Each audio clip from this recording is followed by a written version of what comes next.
The rain was falling hard when the old farmer opened the door and found 3 orc sisters shaking with cold on his doorstep. The youngest held the other's hands tightly, while the eldest, eyes glistening, whispered, "Please, don't leave us here." 2 months before that night, the frontier of Iron's Edge was still bleeding.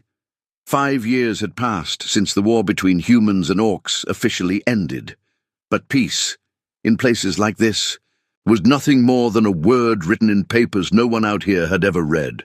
In the cities, flags of truce flew from tall buildings. In the valleys and pine-covered hills of the borderlands, old wounds stayed open. Men still crossed the street when they spotted green skin. Orcs still walked with their eyes on the ground, making themselves smaller. Not because they were small, because they'd learned that being visible cost too much. Harlan Voss had seen both sides of it. He was 58 years old, with a bad knee from a bayonet wound, and hands so rough they could pass for bark. His farm sat alone between a wall of dark pines and a field that refused to grow.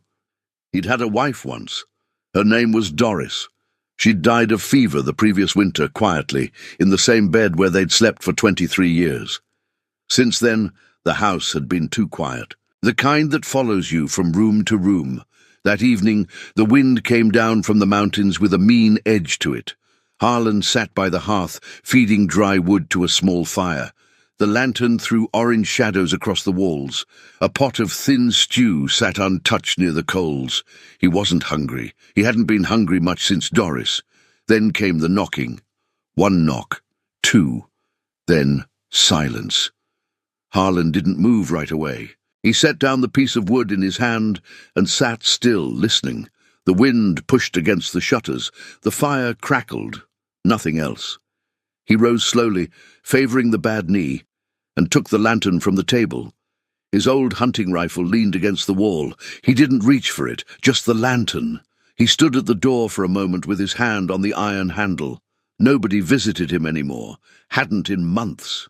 He opened the door. The cold hit him first, then the rain blowing sideways off the hillside, and then, in the pale circle of the lantern's light, he saw them, 3 orc girls, drenched to the bone. The eldest stood in front, shielding the others. Her black hair was plastered flat across her face. Her green skin had gone pale at the edges from the cold. She held herself upright through what looked like pure stubbornness. Behind her, the middle sister leaned slightly to one side, favoring a leg, and the youngest, she couldn't have been more than 12 winters, gripped the eldest's sleeve with both fists and swayed like a candle flame in wind. The eldest raised her amber eyes to his. Steady, frightened, exhausted, the eyes of someone who had knocked on doors before and been turned away and knocked again because there was no other choice. "Please, don't leave us here." Harlan said nothing. He stood in the doorway for 3 long seconds, long enough to remember the war, long enough to see things he didn't want to see again, bodies in mud, burning rooftops, the faces of men he'd known and men he'd killed. He'd fought orcs. He'd watched men die from orc blades, but he'd also seen orc villages put to torch with children still inside. Hate is a different thing when the war is over. It gets heavier, quieter, harder to carry around like it still means something. He looked at the 3 of them one more time. The youngest was shaking so hard her teeth clicked together. Harlan stepped to the side and held the door open. "Get inside before you freeze." The eldest moved first.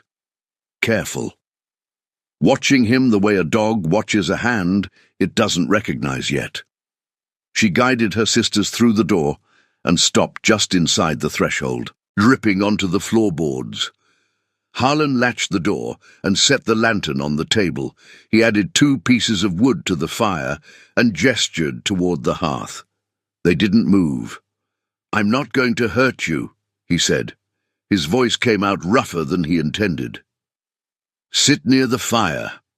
The youngest, Mira, he'd learn later, walked to the fire on unsteady legs and crouched in front of it, holding her hands out to the heat. The middle sister, Sina, followed slowly, watching Harlan the whole time. The eldest stayed standing. "My name is Lurker," she said. "Harlan." She nodded once. He pulled the stew off the coals and ladled 3 bowls without asking, set them on the floor near the fire, tore bread from a loaf and put it beside the bowls. Then he sat in his chair across the room and waited. Mira ate first, then Senna. Lurker watched them both eat before touching her own bowl, making sure they had enough. The fire steadied. The shaking in Mira's hands slowed. It was in those quiet minutes, watching the 3 of them thaw, that Harlan noticed it. The youngest girl's colour was wrong. Her green skin had a grey undertone that wasn't cold. Her breathing came shallow and fast. When she finished the stew, she swayed slightly, and Lurker caught her by the shoulder without looking. A practiced reflex, worn into her by weeks of repetition. Harlan leaned forward. "She's sick." Lurker's jaw tightened. "She has been sick for 4 days." He nodded, pushed up from the chair and went to the back room. He came back with a worn wool blanket and a small cloth pouch of dried herbs his wife used to keep. Feverwort and pine needle. He set them on the table. Lurker looked at the pouch, then at him. She crossed the room, picked it up, smelled it. "Steep it in hot water," he said. "It won't cure her, but it'll help her sleep." "Why are you helping us?" Lurker asked. Not aggressive, genuinely unable to understand it. Harlan looked at the fire. "Because she's 12, he said, "and she's sick." Lurker said nothing more. She took the herbs back to Mira, crouched beside her, and started the steep using a tin cup Senna held over the fire. Mira leaned into her sister's side, eyes already growing heavy. For the first time since they'd walked through the door, Harlan thought he saw Lurker's shoulders drop, just slightly, from wherever she'd been holding them. Outside, the rain hammered the roof. Inside, the fire kept going. Before that door, there had been weeks of running. It started at a place called the Green Vein Mines, buried deep in the Stone Jaw Mountains, 2 days east of Harlan's farm. No maps marked it. No officials knew about it and so chose not to. The distinction barely mattered to the people inside. The Green Vein was illegal in every way that counted. A private operation run by a loose consortium of merchants and ex-soldiers who had found a simple truth after the war. With so many displaced orcs and no law willing to protect them, labour was cheap. Cheaper than livestock, because livestock needed feed in winter and orcs could be told to manage on less. Lurker had been taken there 14 months ago. Sina and Mira were brought in 9 months after. They'd been separated from their mother at a checkpoint outside the town of Duskfall, where relocation officers sorted displaced orc families into different wagons, with the efficiency of men who had stopped seeing faces. Their mother had fought. Loudly, in front of a dozen witnesses who all looked away. Lurker still heard her sometimes at night, the sound of her voice going hoarse, the way she called their names, oldest to youngest, like she was pressing them into the air so they'd stay. At the Green Vein, the 3 sisters were kept together only because a foreman named Cutter decided it made them more cooperative. He was right. In the cold, practical way men like Cutter are right. Lurker would do twice the work of any man in that hole if it meant Mira wasn't moved to another tunnel. She'd done it for 9 months. Sina worked the ore carts, Mira sorted rocks, Lurker dug. Then Mira started coughing. At first, it was the dust. Every new worker coughed, but Mira's cough changed, became something with edges. The fever came. She stopped keeping food down. Lurker told Cutter, calmly, deliberately. Mira needed a few days of rest. She'd worked double to cover. Cutter told her sick orcs were a cost problem, not his problem. Said Mira would either recover or she wouldn't. Said it the way a man says something he's already stopped thinking about. That was when Lurker made her decision. She waited for the last night of the month, when the supply wagon came and the guards drank. She took her sisters and walked into the dark. She carried Mira on her back for the first mile. Sina twisted her ankle on loose rock, but gritted her teeth and kept moving. The forest closed around them, dark and cold and indifferent, which was the best they could hope for. Indifferent didn't chase you. 4 days through Pine and Ridge, 2 stolen apples from an abandoned orchard, 1 night in a collapsed barn with rats in the walls. Mira getting worse by the hour, the fever climbing. Lurker ran on nothing but cold air and the memory of her mother's voice. You are the eldest. When everything else stops, you keep them moving. So she did. On the 5th day, through tree breaks, she saw a light in a farmhouse window, warm and steady. She almost kept walking. Every door she'd knocked on for the past year had been slammed in her face, but Mira's hand in hers was burning with fever. She changed direction. She went to the door, knocked once, twice. Then she stood in the rain and waited. The light shifted behind the window. Footsteps inside. The latch moved. Morning came grey and cold. Harlan was up before the sun. He built the fire back up, put water on to boil, and stepped outside. The rain had stopped before dawn, leaving the ground dark and the pines dripping. He stood on the porch and looked at his farm. The fence along the east field needed mending. The chicken coop roof had developed a lean. The barn door hung slightly crooked on its hinges. The whole property had the look of a place where the work had slowed. He'd been ignoring a lot of things since Doris. When he came back inside, Sina was already awake, standing quietly in the kitchen. She'd put the empty bowls in the wash basin and wiped the table clean. She looked at him when he walked in, then at the basin, waiting to find out if she'd done something wrong. "Thank you," he said. She nodded once and stepped back. Lurker emerged from the back room a few minutes later. She stood in the doorway and watched Harlan stir the pot. Her eyes moved around the room slowly, taking inventory, exits, tools, distances. "You don't have to do that," he said. "Do what?" "Map the room." "Old habit," she said. "Me too," he said. A pause stretched between them, not entirely uncomfortable. "How long has she been sick?" he asked. 10 days of fever, a cough for 3 weeks before. The air in the... She stopped, like she hadn't meant to say that last part. Harlan didn't react, just kept stirring. "There's a woman in the next valley," he said. "She knows roots and remedies better than I do. I could ride out this morning. We can't stay here. When the men from the mine realize they already know you're gone." The words landed flat. She went quiet. "Men like that don't wait," he said. "They'll send riders, which means you're not going anywhere until your sister can walk without collapsing." Lurker held his gaze, searching for the angle, the condition, the price, the thing always wanted in exchange for what looked like kindness. He just looked back at her. No angle, no price. "Eat something," he said. "I'll be back before midday." He pulled on his coat, took his rifle from the wall out of old habit, and walked out into the cold morning. Behind him, through the door, he heard Sina say something to Lurker in low Orcish. Then Lurker's answer. He didn't speak the language, but the tone was the same in any tongue. Maybe, just maybe.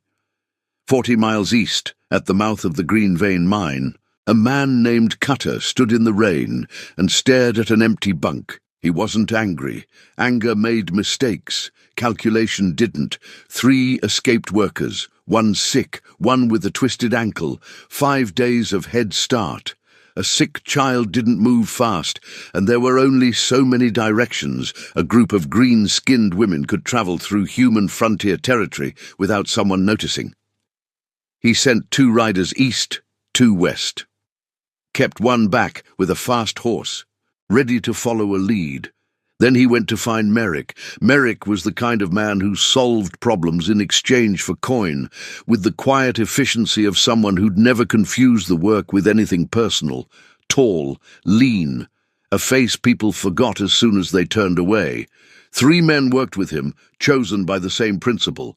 Cutter laid out the description. 3 sisters. 1 small, maybe 12 winters. 1 with a limp. 1 larger than average, orc. All green, dark hair, last moving west toward Iron's Edge Valley. Merrick looked at the coin on the table. What condition? Alive, all 3. And if the small one doesn't make it? Cutter's expression didn't change. 2 out of 3 is still profitable. Merrick swept the coin off the table and walked out. That evening, 3 riders moved west along the old war road. Back at the farm, Harlan returned before midday, as promised. The healer's name was Elsa, 70 years old, had delivered half the babies in the valley, and asked no questions for a fair hearing. She listened to the symptoms and packed a pouch before he'd finished. Feverwort, dried mountain moss, dark root. Dust lung and fever, she said. Keep her still and warm. Steep twice a day. Mira was awake when he got back, sitting upright, wrapped in both blankets, eyes clearer than the night before, still too bright, still feverish, but present. She looked at him when he came through the door. "You're the farmer," she said. "That's me. Lurker said you let us stay." "I did." She considered this carefully. "Thank you," she said. Harlan set the herb pouch on the bedside table. "Thank me when you're on your feet." He turned to leave. "Do you have a dog?" she asked. He paused. "Had one. She died last spring." "What was her name?" "Pip." Mira nodded slowly, as if that was exactly the right answer. Harlan walked back to the kitchen. The stove needed attention. There was plenty to do. But he stood at the window for a moment longer than necessary, looking out at the dark pines. 3 days passed. Mira's fever broke on the second morning. By the third day she moved around the house on her own, colour returning slowly. She asked questions constantly, about the pines, the farm, the dent in the pot on the stove, Sina's ankle held up with rest. She fed the chickens without being asked, swept the kitchen floor, fixed the loose step on the back porch, just pulled a nail from the wall and hammered it with the heel of her boot. No announcement. Harlan noticed, said nothing, but noticed. Lurker worked in the barn. He'd offered her the task, half expecting hesitation. Instead, she took the pitchfork and went to work without a word. She was remarkably strong, not in a showy way, but in the practical, thorough way of someone who'd done hard labour since before they were grown. She cleared the old straw in 2 hours, restacked the feed sacks, repaired 2 broken stall slats with scrap wood.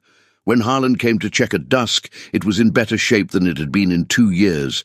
He told her so. She shrugged. "Where we came from, you worked or you starved." It wasn't said bitterly, just plainly. The way people say things that have stopped hurting because they've been said too many times. That evening they sat at the table, Harlan on one end, Lurker on the other, the others asleep. The fire was low, a candle between them. Harlan poured 2 cups and pushed one toward her. She looked at it, then drank. They sat without talking. The kind of silence that isn't hostile and isn't comfortable, just real. Then the candlelight caught the wrong angle, and he saw them properly for the first time, the marks on her wrists, wide and pale against the green of her skin. Old enough to be fully healed, but deep enough they'd never be gone, the kind of marks left by iron shackles worn for months. He said nothing. She noticed him notice. Neither spoke for a long moment. "They took her at the checkpoint outside Dustfall," Lurker said, not because he'd asked, because the silence had opened to a size where words could fit. "Told us she was being relocated, different wagon. Her voice was level, controlled, the control of someone who had cried themselves out a long time ago. We don't know where she is." Harlan's jaw set. He knew what kind of men ran that checkpoint. Ex-soldiers who'd learned during the war that certain cruelties had no consequences and carried that knowledge home with them. "I'm sorry," he said. "You didn't do it." "No, but men who looked like me did." She held his gaze. Something shifted in her expression. Not forgiveness, nothing as tidy as that, just recognition, the kind that comes when someone isn't making excuses, just acknowledging the weight. From the back room came the sound of soft crying, low and private. Harlan started to rise. Lurker put her hand up slightly. "Let her. She keeps things inside too long. The crying helps it move." He settled back. He understood that. He'd had his own version of it in the months since Doris. The crying went quiet after a while. The wind moved through the pines. The candle burned lower, and both of them sat with the weight of everything said and unsaid, not trying to make it lighter. They came on the fourth afternoon. 3 riders. Coming from the eastern road at the deliberate pace of men not in a hurry because they were certain of their destination. Their rifles sat across saddle horns with the casual ease of tools. Harlan saw them from the field while mending the east fence. He drove his last nail, gathered his tools, and walked back without rushing. He found Lirka already at the window. "How many?" he asked. 3 in front. I can't see past the tree line." Her voice was flat and precise. Sena had moved Mira to the far wall of the kitchen, the heavy table between them and the door. Mira wasn't crying. She sat with her back against the wall and her eyes large and still. Sena's hand was on her arm. Steady. Harlan took the shotgun down from the wall. He loaded it slowly. 2 shells. Set it on the table. "Stay inside. Don't come to the door." He stepped out onto the porch. The 3 riders pulled up in the yard. The leader was in front, tall in the saddle, that forgettable face. 2 companions fanned out slightly behind him. "Afternoon," the leader said pleasantly. "Afternoon. Name's Merrick. I work for a business concern in the Stonejaw region, looking for 3 orc women. 1 small, 1 with a limp, 3rd one's larger. You seen anything like that come through here?" "Can't say that I have." Merrick smiled, the smile of a man whose face knew its shape but not its source. "Word says different." "Word's wrong." A beat of silence. The horses shifted. One of the rear riders looked at the barn, then at the house. "Mind if we take a look around?" "I do mind." The smile held. "These women are property of a legitimate mining operation, running from a contracted work arrangement. That's theft, legally speaking." "Legally speaking," Harlan said, "there's no such contract. The Armistice Act voided work arrangements on orcs 5 years ago. Any man collecting on them is collecting on paper that doesn't exist." Merrick tilted his head. "Country lawyers," he said, "always have the paper ready. I read the accords when they were posted. I fought in that war. I wanted to know what it was for." The yard went quiet. The wind moved through the dark pines. A crow called once and went silent. Merrick's eyes moved slowly, to the doorway behind Harlan, to the windows, back to Harlan, reading him, looking for the specific weight of a person. What he found apparently was something that gave him pause. An old soldier who had genuinely stopped fearing the outcome, not reckless, just resolved. After a long moment, Merrick gathered his reins. "This isn't finished, old man." "I expect it isn't," Harlan said. Merrick turned his horse. His riders followed. They rode back at the same unhurried pace, like men running an errand that needed a second visit. Harlan stood on the porch until the sound of their hooves faded completely. Then he came back inside. Lirka stood in the middle of the room with a long knife. Sena had kept Mira behind the table. Mira watched the door. Harlan set the shotgun on the table and looked at all 3 of them. "They'll be back with more. Tonight or by morning." Lirka's grip tightened on the knife. "Then we fight." He looked at her. She meant it completely. She'd fight for her sisters the way she'd been fighting for years. And she'd hold longer than most, but not long enough. "No," he said, "we move." He sold the 2 best horses before dawn, not to a neighbor. Too close, too many questions.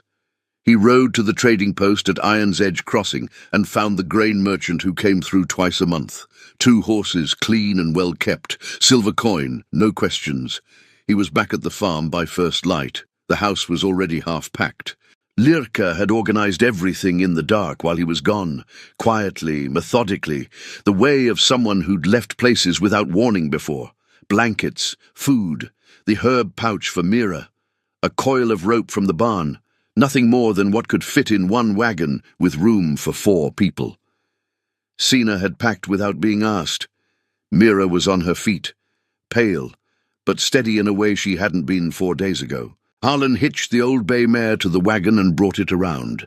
They left as the first birds started in the dark pines. No lantern, no unnecessary sound. The farm shrank behind them, the house, the leaning chicken coop, the barn with its crooked door. Harlan didn't look back for long. The road they took went northwest, following the old trapper's path through the Green Shadow Canyon, a route most people avoided because of the stories. Spirits in the walls, lights with no source. The kind of place that kept ordinary men away.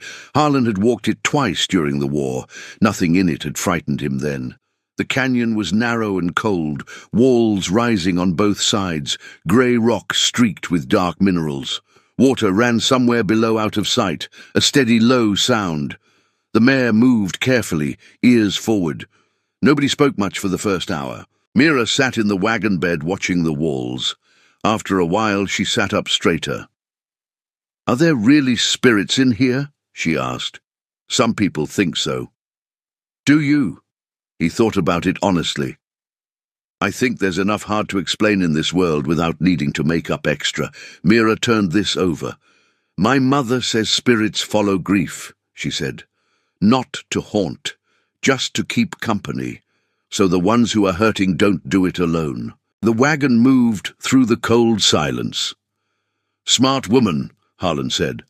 Beside him on the bench, Lurker said nothing, but she looked at the canyon walls briefly, just a glance, like checking something she wasn't sure was there. Then looked back at the road. They travelled through the day, stopped once at midday to water the mare, kept moving. The canyon held its cold and its quiet, and nothing followed them through it. By late afternoon, the canyon opened. The walls fell back and the sky came wide above them. Wood smoke, cattle, a working smithy. Buildings ahead on a valley slope. A mill, a smithy with its chimney going. Solid houses with light in the windows. People moving between them, human and orc side by side. A frontier settlement called Clearwater Reach, one of the first mixed communities to form after the armistice. Small, rough at the edges, but real. "Is this it?" Sina asked quietly, something careful in her voice, like she didn't want it too much before it was certain. "Close enough," Harlan said. He guided the mare down the slope toward the lights. The orc blacksmith's name was Thorn. He was broad, larger than most doorframes, with burned scars up both forearms and eyes that moved quickly and missed very little. He came out of his smithy when the wagon pulled up, wiping his hands on a leather apron, and looked at the four of them with the direct attention of someone who didn't bother with pretense. His eyes moved to Lurker's wrists. Just for a second, a specific look, not pity, not surprise. Recognition. His jaw tightened the way a door shuts. "Greenvein?" he asked. Lurker's eyes sharpened. "How do you know that?" "Because you're not the first," he said quietly. "2 others came through here last spring. Same marks, same direction. I know what the Greenvein leaves on people." A beat of silence. "Yes," Lurker said. "Greenvein." He nodded once, then looked at Harlan.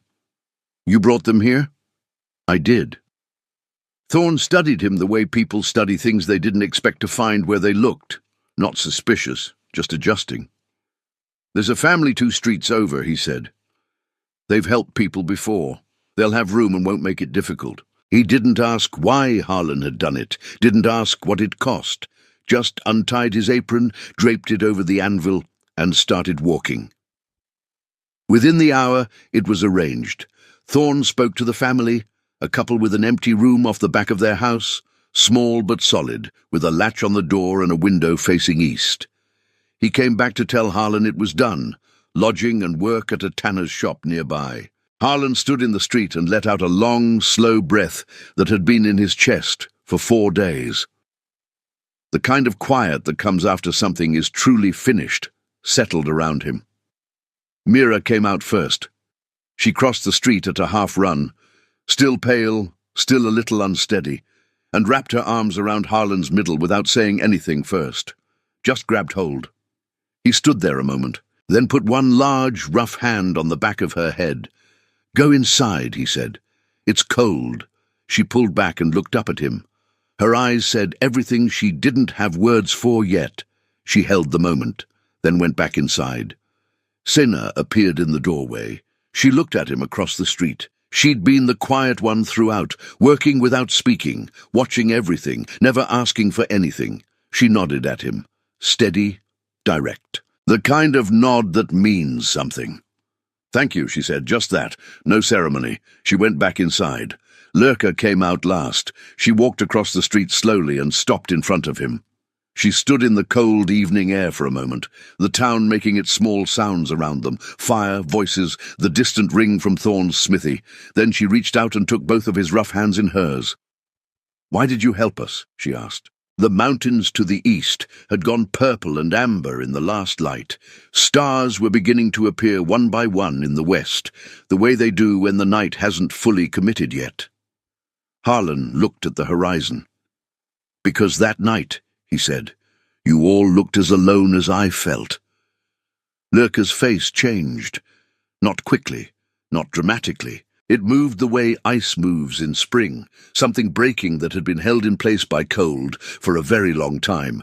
She smiled, small, real, the kind that doesn't come easily to a person who has been through what she had, and that means something precisely because it didn't. She let go of his hands. She went inside. Harlan stood in the street, alone. The cold settled around him the way it did every evening. The mountains held their shape against the darkening sky. Somewhere a dog barked. Smoke rose from chimneys. A child's voice carried from inside one of the houses and then was gone. He stayed a while. Not because there was anything left to do, just because the moment was worth standing inside a little longer. Months later, a letter arrived at the old farm on the edge of the dark pines. He almost missed it. The postman came through that valley only occasionally, and Harlan wasn't expecting anything from anyone. He found the envelope tucked under a stone on the porch. Someone had ridden out specially to leave it. He sat down on the porch steps and opened it. Inside, 3 lines of careful handwriting, each word deliberate. "Mira is well. We have a small house. Sina laughs now. You would not believe it." And below, "You opened the door when the whole world wanted it shut. We will never forget that." Harlan sat on the porch with the letter in his hand, and the last light going out over the mountains. The house behind him was quiet, the way it had always been since Doris. But it was a different kind of quiet now, not the kind that presses in and follows you from room to room, the kind that holds. He folded the letter and put it in his shirt pocket, close. Then he sat there a while longer, watching the mountains go dark, listening to the pines. Sometimes the most lost people don't need gold, strength, or promises. They only need a door opened at the right moment. Because one simple act of kindness can save not only those who ask for help, but also the one who chooses to give it. Did you enjoy the story? Subscribe to the channel to watch more stories like this one. Leave a like, it helps the channel a lot. And drop a comment down below. I always read them and use your feedback to make our content better. Thanks so much. Orc-Bound Legacy.